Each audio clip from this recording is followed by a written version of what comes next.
ఎల్సెల్ నాయకులు ఉద్యమకారుడు బిచ్చాల తిరుమలరావు గారిని ఒక నిమిషం మాట్లాడవలసిన కోరు. మిత్రులారా, 10 నుంచి మాట్లాడుతూనే ఉన్నాను.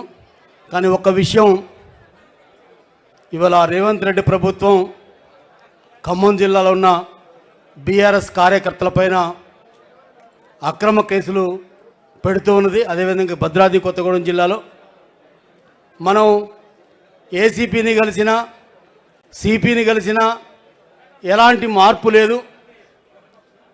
అనేక సార్లు నేను ఈ నాయకత్వంతో పాటు మన సిపిని కలిసాం. అయ్యా, మా దిమ్మెలు గోలగొట్టారు, వాళ్ళ దిమ్మెల మీద రంగేసుకున్నారు, మమ్మల్నే కొట్టారు, కంప్లైంట్ ఇచ్చారు, మీరు కంప్లైంట్ దిద్దుతున్నారు, మా మీద 307 సెక్షన్ పెడుతున్నారు, వాళ్ళ మీద మామూలు సెక్షన్ పెడుతున్నారు. ఈ డిస్క్రిమినేషన్ ఏంటి? ఈ తప్పుడు విధానాలు ఏంటి? మరి బీఆర్ఎస్ పార్టీ ఎప్పుడైనా చట్టాన్ని రాజ్యాంగాన్ని గౌరవించింది? ముఖ్యంగా మన కేసీఆర్ గారు ఎప్పుడు రాజ్యాంగ విలువలను కాపాడాలి. మనం అంబేద్కర్ మహానుభావుడు రచించిన భారత రాజ్యాంగాన్ని, ఆ రాజ్యాంగంలో పొందుపరిచిన చట్టాన్ని మనం కాపాడుకోవాలి.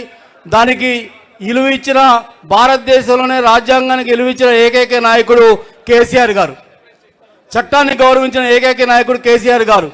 కానీ ఇక్కడ 3 మంత్రులు అధికార దుర్వినియోగం చేస్తూ, పోలీసులు వాళ్ళ కింద కార్యకర్తల్లా పనిచేస్తూ, మన నగర అధ్యక్షుడు నాగరాజుతో పాటు అనేక మందిని అక్రమ కేసులు పెట్టి జైల్లో పెడుతున్నారు. అందుకని మీరు భయపడబాకండి.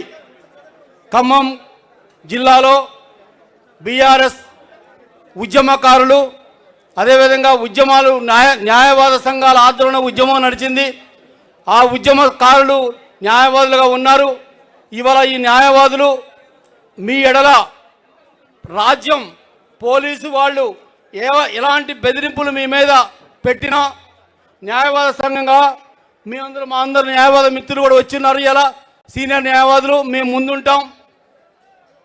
రాజ్యాన్ని కాపాడండి, చట్టాన్ని కాపాడండి అని చెప్పేసి మీ మీద అక్రమ కేసులు పెడితే భయపడాల్సిన అవసరం లేదు.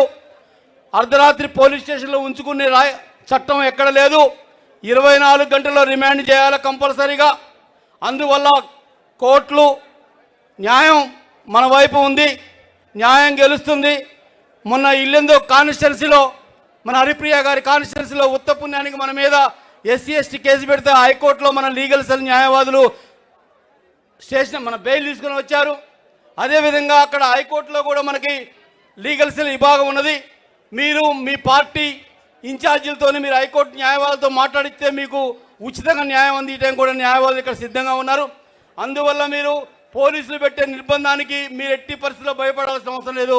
మీకు అండగా ఖమ్మం జిల్లా న్యాయవాదులు, రాష్ట్ర న్యాయవాదులు, అనేక మంది న్యాయవాదులు ఉద్యమంలో పాల్గొన్న వాళ్ళు ఉన్నారు. మిత్రులారా, మీరు ఎవ్వరూ భయపడవద్దు. మీరు ఏ రాత్రి ఫోన్ చేసినా, మొన్న బోనకల్ సర్పంచ్ గారు అర్ధరాత్రి ఫోన్ చేశాడు.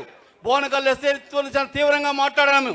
మీరు తప్పు చేస్తున్నారు, మీరు ఉద్యోగం చేయండి, మీరు డ్యూటీ చేయండి, మీరు రాజ్యాంగ వ్యతిరేకంగా మీరు పాల్గొంటే, మీరు చట్ట వ్యతిరేకంగా మీరు పాల్గొంటే మీరు శిక్ష అర్హులవుతారు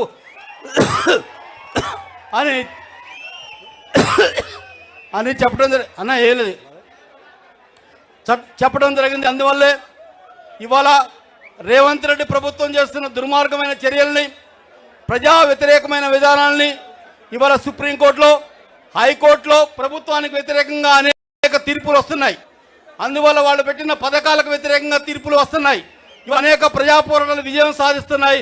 ఆ వెలుగులో మీరందరూ ఉండాలని చెప్పేసి నాకు ఈ అవకాశం ఇచ్చిన అధ్యక్ష వర్గానికి ధన్యవాదాలు ముగిస్తున్నాను. దయచేసి అన్న